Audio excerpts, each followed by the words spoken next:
noches, ¿cómo están? Un gusto acompañarlos en una nueva edición de Plano Judicial, por supuesto aquí por las pantallas de Mega TV para hablar sobre lo más resaltante que nos dejó la jornada de hoy en cuanto a noticias del ámbito del Poder Judicial. Tenemos que iniciar el programa de hoy hablando sobre el proceso penal, el caso del actual senador del Partido Colorado, Erico Galeano Segovia, ya que la defensa ha presentado hoy un recurso solicitando el aplazamiento de la audiencia preliminar que ya fue fijada por el juez Osmar Legal para el próximo 18 de junio. Estamos hablando de esta causa en la cual recientemente se ha presentado una acusación por parte del fiscal Silvio Corbetta y también de su colega Denny John Pak en esto que tiene que ver en un caso abierto por presunta asociación criminal y lavado de dinero, en el cual se habla de supuestos nexos del parlamentario junto con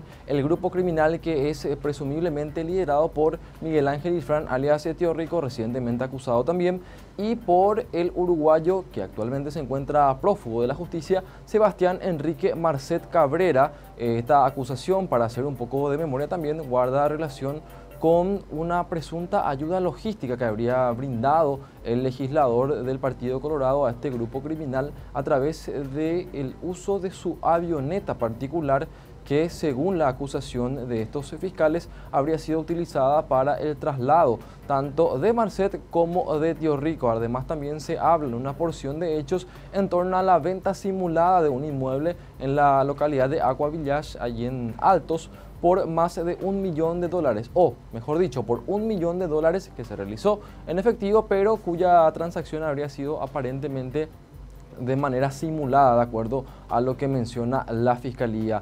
El abogado Cristóbal Cáceres explicó que ellos aún no pudieron acceder a la totalidad de los elementos que ha presentado el Ministerio Público y ese es el motivo por el cual solicitan que se dé un plazo prudencial y que se aplace esa audiencia preliminar que está fijada ya para el próximo 18 de junio. Y hay que decir, en esa audiencia también se va a definir si es que Erico Galeano afronta o no juicio oral y público. Al menos eso es lo que quiere el Ministerio Público. Al menos son 13.400 fojas, decía el abogado Cristóbal Cáceres, que tienen que analizar. Primero, lógicamente, se hacen las copias, ellos acceden a las mismas, tienen que hacer el análisis para que no haya una indefensión y que eso pueda causar también la nulidad de este proceso. Vamos a escuchar lo que nos comentaba en torno a este pedido el abogado Cristóbal Cáceres.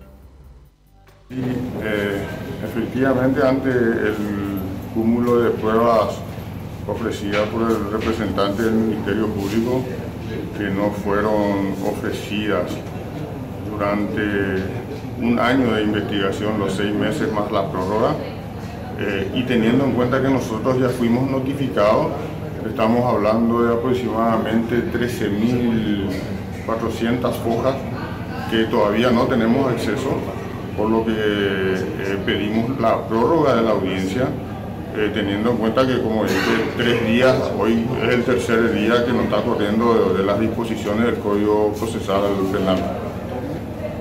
En este caso, estas últimas copias, estos últimos tomos se agregaron el día antes de la acusación. La acusación era el día 24 y entre el día 23 y 24 se incorporan actuaciones con ofrecimiento de pruebas que no corresponden como pruebas, como por ejemplo acusación fiscal o auto de apertura a juicio. Esos no son elementos probatorios. Del caso de Ultranza. Del caso Ultranza específicamente, que entiendo yo que dentro de su desconocimiento o la desesperación del fiscal pretende introducir estos elementos que no pueden ser objeto del juicio en el cual se va a analizar las cuestiones que fueron objeto en un principio de la imputación. Teníamos 2 cuestiones, ¿verdad? Todas las cuestiones referentes a la venta de la propiedad y todas las cuestiones referentes a los vuelos. Ese fue el motivo de imputación inicial y de investigación. Sin embargo, en la acusación aparecen cuestiones referentes a otros hechos, de los cuales nosotros lógicamente vamos a hacer uso de los recursos que tenemos, y para hacer uso de esos recursos necesitamos del tiempo y del conocimiento, ¿verdad? De la documentación que se agrega. En este caso, doctor, si es que se ampliaron los hechos, evidentemente, ¿fueron llamados indagatorios? No, evidentemente hay una situación de indefensión absoluta al respecto, ¿verdad? Y traería a una cuestión de una confusión total para el tribunal, y esas no son las reglas del juego. El debate debe realizarse sobre las cuestiones investigadas, imputadas y analizadas durante el tiempo, ¿verdad? Y esa situación de indefensión, lógicamente, es una cuestión que nosotros no vamos a permitir. Y ayer finalmente la fiscal Natalia Cacabello se presentó acusación con pedido de elevación a juicio oral y público en la causa contra el ex síndico de Quiebras, Blas Manuel Velázquez, este hombre que estuvo en su momento bastante vinculado al ex ministro y presidente de la Corte Suprema de Justicia, Antonio Fretes. De hecho, se hablaba de que él mismo era uno de sus protegidos allí en el lugar en el cual se desempeñaba. Estamos hablando de la Sindicatura de Quiebras, que depende a su vez de la Corte Suprema de Justicia. Esta acusación, volviendo al caso, es por 3 hechos punibles. Presunta lesión de confianza, también se habla de producción de documentos públicos de contenido falso y el uso de estos documentos, y guarda relación este proceso penal con aparentemente la conducta que había desplegado Velázquez cuando se desempeñaba como síndico de Quiebras, ya que según la acusación, él habría vendido en varias oportunidades un mismo inmueble en el marco de un proceso judicial caratulado Banco Central del Paraguay contra Banco Paraguayo Oriental sobre declaración de quiebra, y eso produjo a su vez un perjuicio patrimonial de unos 519.340.480 guaraníes. En un primer momento se había hablado de que el perjuicio era de 900 millones, pero finalmente en la acusación se menciona este monto. Además, según este escrito, se refiere que para lograr la venta en varias oportunidades de ese inmueble, que fue además por un monto exiguo, es decir, menor al valor real de ese inmueble, el acusado suscribió un dictamen, realizó un dictamen en el cual él realizó afirmaciones falsas y contrarias a la verdad con el fin de lograr la aprobación del órgano jurisdiccional para esta venta. Es lo que refiere parte de esta acusación que ha presentado la fiscal Natalia Cacabello. Por supuesto, esto queda a cargo del juzgado de garantías, que primeramente va a tener que recepcionar este requerimiento, fijar una fecha para la audiencia preliminar y, por supuesto, en esa diligencia estudiar si eleva o no el caso a un juicio oral y público. Reitero, entonces, la fiscal Natalia Cacabello ha acusado y solicitado juicio oral y público para el ex síndico de Quiebras, Blas Manuel Velázquez, por 3 hechos punibles. En otro orden de cosas, hay que mencionar también que se ha presentado una acusación, pero a instancias del jurado de enjuiciamiento de magistrados contra la jueza de paz de Trinidad, Gloria Machuca, quien, recordarán ustedes, había impuesto medidas de restricción que rozaban la censura, o eran ya prácticamente de carácter de censura, contra el empresario Cristian Chena. Bueno, ahora la abogada que representa al empresario Chena ha presentado esta acusación y solicita al jurado de enjuiciamiento de magistrados que aplique las sanciones correspondientes a esta magistrada por incurrir en prácticamente un mal desempeño de funciones y violar artículos de la Constitución Nacional como el 16 y el 17 y algunos principios establecidos en pactos y tratados internacionales. Estamos hablando de este documento que ya ven ustedes allí en imágenes, que fue presentado por la abogada especialista en derechos humanos Alejandra Peralta Merlo, y como ya mencioné, se solicita, si no la remoción, otra sanción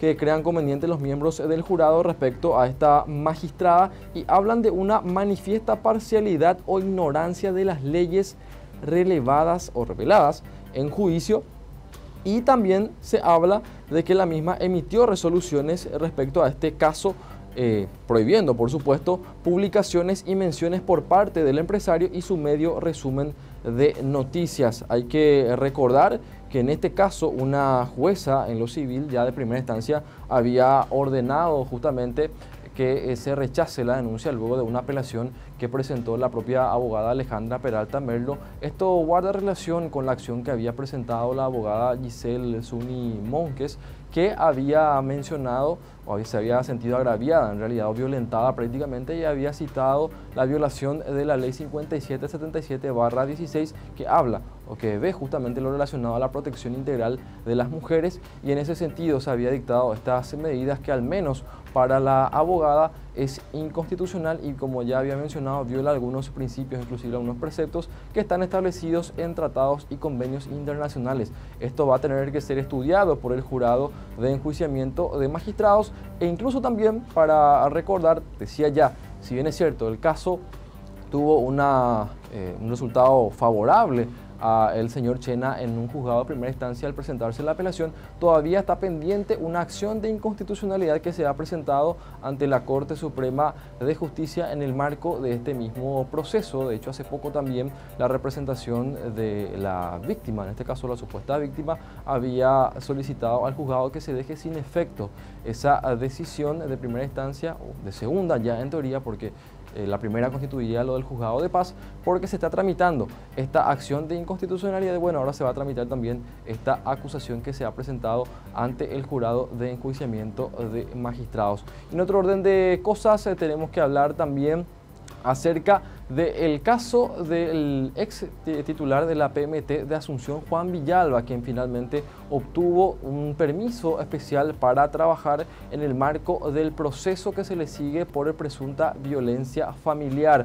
Esto fue resuelto por el juez de garantías Raúl Florentín, quien luego de una audiencia de medidas decidió mantener el arresto domiciliario, pero otorgarle este permiso especial para que el mismo pueda desempeñar sus labores como un asistente prácticamente dentro de un estudio jurídico. Es lo que se menciona al menos en este fallo. Ya la defensa arrimó la documentación solicitada y por ende se hizo lugar a este pedido y ahora Juan Villalba va a poder abandonar su arresto domiciliario de lunes a viernes en un horario comprendido, para mencionar también esta cuestión, entre las 7 de la mañana y las 7 de la noche, o 7 de la tarde sería, y en cuanto a los días sábados, de 7 a 14 horas para que pueda desempeñar justamente sus funciones en este estudio jurídico.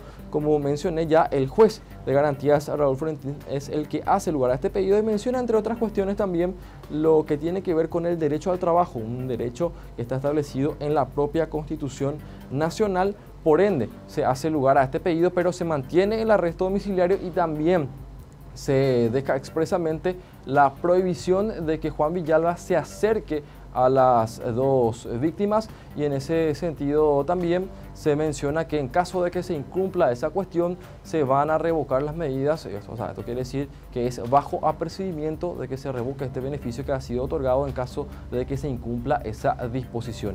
Y con esta información vamos a hacer la pausa y a la vuelta vamos a seguir con más Plano Judicial.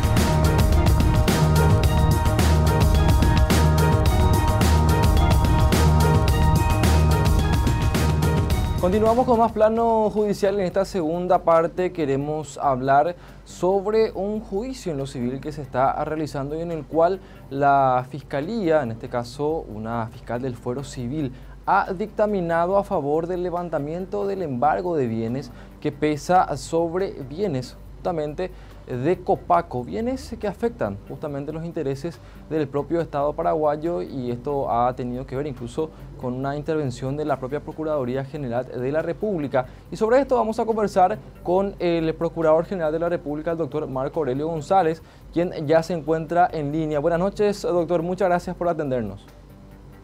Buenas noches, Lucas, muchas gracias a vos, un gusto estar contigo.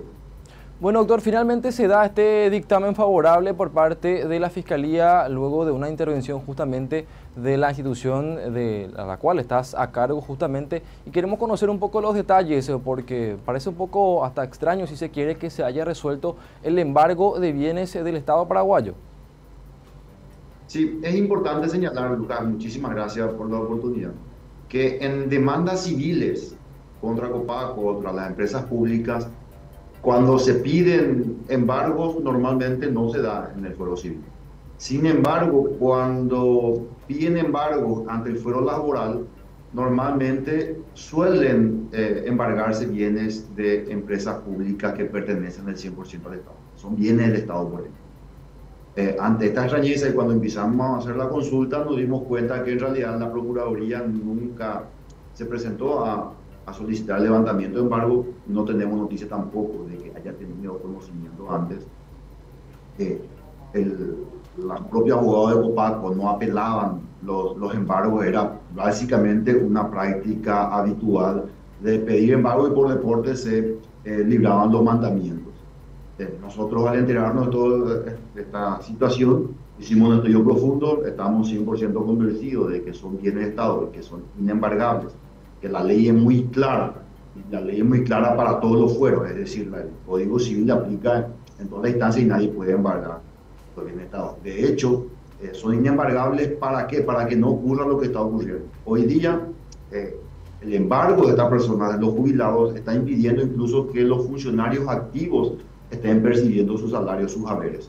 Esto, de hecho, es algo que no puede ocurrir, es inadmisible y estamos poniendo toda nuestra energía solicitando el levantamiento de los embargos respectivos. Claro, y esa precisión también es importante realizar, doctor. Decía yo, una fiscal civil, en realidad una fiscal laboral, la doctora Gilda Stanley, la que intervino en un juicio que es laboral para hacer esa precisión también. Y para explicar un poco, doctor, esto de cuándo data y por qué la Procuraduría, digamos, en cierta manera, recién ahora toma intervención, si es que ya no lo hizo antes, por supuesto. Esto data desde hace mucho tiempo atrás, los últimos 5 años se vino intensificando. Partir de la base de que hay varias demandas, aproximadamente 60, 70, si no es más, y el monto total de lo embargado asciende a más de 27 mil millones de guaraníes, son montos muy elevados. Y nosotros tomamos conocimiento cuando el presidente de Copaco nos comunica, nos pone en contexto, el economista Oscar Starr, cuando asume la presidencia de Copaco, nos pone en contexto, nos remite los antecedentes, nos adentramos en el estudio del caso, llegamos a la convicción y a partir de allí estamos presentando en cada juicio, vamos presentando los pedidos de levantamiento de embargo. Algunos tardan más que otros, le dan algunos trámites como pedidos de informes previos y entiendo que pronto deberán resolver eso también en todos los demás casos. Estamos nosotros poniendo toda nuestra energía y nuestro empeño en que esto se resuelva lo más rápido posible. Claro, y ahora para que se puedan comprender un poco también, doctor, ¿qué es lo que implica que los bienes, en este caso de Copaco, y en otros casos también que se puedan dar, estén embargados, y bienes que afecten directamente al Estado paraguayo, más aún cuando hablamos de sumas muy elevadas, como es el caso en particular? Asimismo, y a partir de beneficios que están determinados en un convenio colectivo de trabajo. Pero más allá de eso, lo que vamos es la inembargabilidad de los bienes de Estado para que el servicio que presta una entidad estatal no pueda verse interrumpida, como es el caso que está siendo ya demostrado hoy día de Copaco. Y es justamente lo que estamos precautelando nosotros, como cumpliendo con nuestra obligación de proteger el patrimonio público estatal. Estamos impulsando todas estas acciones para que se respeten los bienes del Estado como manda la ley. Ahora, ¿cuál es la posición que tiene un poco la Procuraduría, doctor, o tu persona inclusive, sobre esta situación que se viene dando, no solo en este caso nos decías, hay otros casos también? La ley es clara, o sea, los bienes que son del Estado paraguayo son inembargables, si bien se cumple esto generalmente en el foro civil, no tanto en el foro laboral, pero se tiene que tener en cuenta justamente esa normativa que podemos decir es obviada por fiscales que dictaminan en este tipo de juicios e incluso por jueces, doctor. Por fiscales, jueces y por la misma parte, ¿verdad? Los mismos abogados que no objetaban, que no apelaban, con decirte que no hay un caso que haya sido resuelto por el Tribunal de Apelación, por ejemplo. Pero que los bienes son inembargables está muy claro, los bienes del Estado que son inembargables está muy claro. De hecho, aunque algunos puedan cuestionar, se dieron también embargos sobre otras empresas que ni siquiera tienen el mote de sociedad anónima, como bienes de IPS o demás, cuyos abogados también están ejerciendo el mismo pedido del levantamiento, porque evidentemente son cosas que no pueden ocurrir y que están permitiendo con el consentimiento, con el permiso, con la aquiescencia o con el silencio de muchos actores a lo largo del tiempo. Lo que estamos haciendo ahora es ejercer una correcta defensa de los intereses del Estado para que sea respetada la ley y que se cumpla con la ley. La ley es mandatoria y es mandatoria para abogados, para fiscales y para jueces. Ahora, doctor, ¿afecta en cierta manera la naturaleza de los bienes jurídicos que eventualmente puedan ser sujetos de algún embargo? ¿Eso se tiene o no en consideración? ¿Cómo, Lucas? No entendí bien la pregunta. Si la naturaleza de los bienes, en este caso, se toma en cuenta como para dictar o no, para cumplir o no con esa medida que establece el Código Procesal Civil. Ese es un aspecto demasiado importante y te agradezco mucho por la pregunta, porque el Estado, para organizarse, para funcionar, puede adoptar diversas formas, como un ministerio, una secretaría, una empresa de 100% estatal, como INC Petropar, o adoptar una forma de sociedad. Diferentes, a partir de allí, cada entidad tiene su régimen, porque, por ejemplo, hay instituciones que se rigen por el Código Laboral, derecho privado, pero no por eso dejan de ser instituciones públicas. ¿Sí? Lo que hay que atender bien es el régimen jurídico de sus bienes. Y en el caso concreto de Copaco tenemos que el 100% de las acciones son del Estado. Para que el Estado pueda disponer de las acciones hay un régimen jurídico previsto en las leyes respectivas. Hay un registro público de accionistas donde se puede constatar que el 100% de las acciones son del Estado. Copaco depende del Consejo Nacional de Empresas Públicas y quien recibe instrucciones. En su asamblea es el presidente de la República el que tiene que determinar el curso de las acciones, las aprobaciones y todo lo que tenga que ver con la administración de Copaco. Y es finalmente quien hace las designaciones. Entonces, se trata de, evidentemente, un manejo de bienes de Estado con reglas del derecho público. Claro, y ahora la pregunta que surge un poco también, doctor, con este dictamen, en este caso puntual, ¿ya tiene que expedirse un juzgado? ¿Tiene la opción de expedirse en sentido contrario? ¿O cómo quedaría prácticamente este juicio? En un juicio ya hubo un levantamiento de la medida cautelar por parte de un juez, el juez Rubén Darío López. En este caso concreto que mencionas, hay un dictamen de la fiscal, está para estado de resolución del juez. Y hay otros casos donde ya está expedita también la vía para dictar resolución y hay otros donde faltan agotarse algunos trámites. Pero, como te digo, nosotros seguimos impulsando y haciendo todo nuestro esfuerzo para que esto se levante en el menor tiempo posible. Bueno, doctor, vamos a estar, por supuesto, expectantes a lo que pueda ocurrir en los otros casos y, por supuesto, seguir de cerca el actuar de los agentes fiscales en estos fueros, por supuesto, de los jueces y también de los abogados, como decían, porque se declara entonces la ley. Los bienes del Estado efectivamente son inembargables. Doctor, te agradecemos mucho por este contacto. Muchas gracias. Así es, muchas gracias, Lucas. Buenas noches. Bueno, el Procurador General de la República, Marco Aurelio González, hablándonos entonces acerca de este juicio en particular que, hago la precisión, decía al principio era civil, pero en realidad es un juicio que se tramita ante el fuero laboral. La jueza o juez, en este caso, tienen que resolver sobre esto y ya la fiscal Gilda Stanley, juez fiscal, digo bien, de lo laboral, ha dictaminado a favor del levantamiento de este embargo. Y una cuestión que hay que precisar y reiterar nuevamente es que los bienes del Estado paraguayo no son embargables, son inembargables de acuerdo a lo que establece este artículo 717, nos decían, del Código Procesal Civil, que hay que tener en cuenta. Ya la Procuraduría se encuentra interviniendo en juicios en los cuales se han dictado este tipo de embargos. Con esta información nosotros cerramos esta edición de Plano Judicial, por supuesto agradeciendo por la preferencia. De mi parte es todo, que tengan buen resto de jornada.